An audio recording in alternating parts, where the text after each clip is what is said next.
USA, UK और उसके साथ जो ममालिक थे, और दूसरा तुर्की और उसके साथ बहुत सारे ममालिक थे, जर्मनी वगैरह।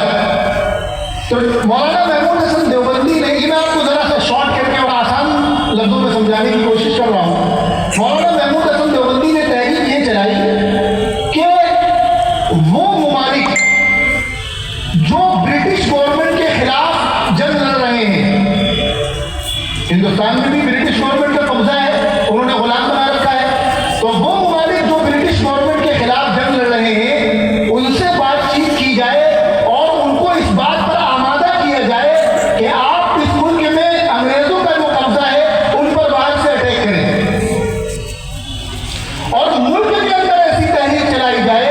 कि मुल्क के रहने वाले हिंदुस्तानी अंदर से ब्रिटिश गवर्नमेंट के खिलाफ बगावत करें, बाहर से भी हमला और अंदर से बगावत। ऐसी जबरदस्त तहरीक थी ये कि एक अंग्रेज मौलिक लिखता है इसके बारे में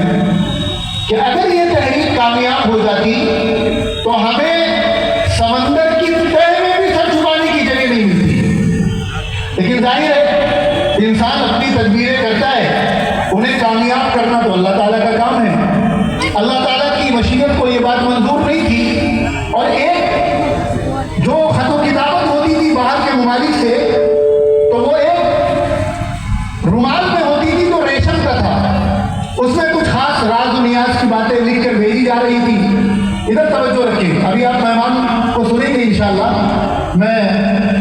इस्तेमाल करता हूँ अपने मेहमान का, मुफ्ती अशफाक काजी साहब का बरकातहू का, तशरीफ लाएं इंशाअल्लाह। अभी हम मौलाना से इस्तिफादा करेंगे। तो वो जो रेशमी रुमाल था वो लीक हो गया, शेखुल हिंद मौलाना महमूद हसन देवबंदी गिरफ्तार करके जेल भेज दिए गए। 3 साल माल्टा की जेल में रहे और उनके साथ मौलाना हुसैन अहमद मदनी भी वहां रहे। 1919 में हिंदुस्तान के उलमा जमा हुए और ये तय किया गया कि जरूरत इस बात की है कि पूरे मुल्क के लोगों को बिला तफरीक मजहब एक प्लेटफॉर्म पर जमा किया जाए। अंग्रेज को यह अंदाजा हो रहा है कि अब इस मुल्क से हमारे पांव उखड़ सकते हैं,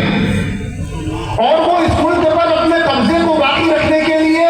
मुल्क में रहने वाले लोगों को मजहब के नाम पर बांट रहा है। तो ऐसी जमात की जरूरत है जो इस मुल्क के लोगों के अंदर इत्तेहाद और इत्तेफाक कायम कर सके,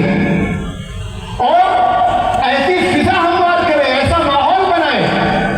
कि यहाँ के लोग अपने अपने मजहब पर अमल करते हुए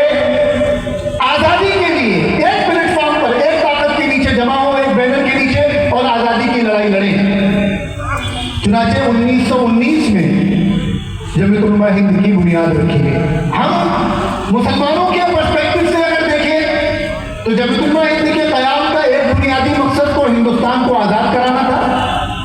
और सिर्फ आज़ादी नहीं बल्कि जमीयत उलमा के क़याम के मकासद में मजहब इस्लाम का तहफ़्फ़ुज़, मजहब इस्लाम के जो शायर हैं, जो शनाख्त है, पहचान है, उनकी हिफाजत और मुसलमानों के ईमान व अक़ीदे की हिफाजत, ये जमीयत उलमा हिंद के बुनियादी मकासद में है। और फिर 1919 से लेकर 1947 तक बेशुमार तहरीकें हैं, बेशुमार मूवमेंट है, जिनमें न सिर्फ जमीयत उलमा ने ये कहा जाए कि हिस्सा लिया, बल्कि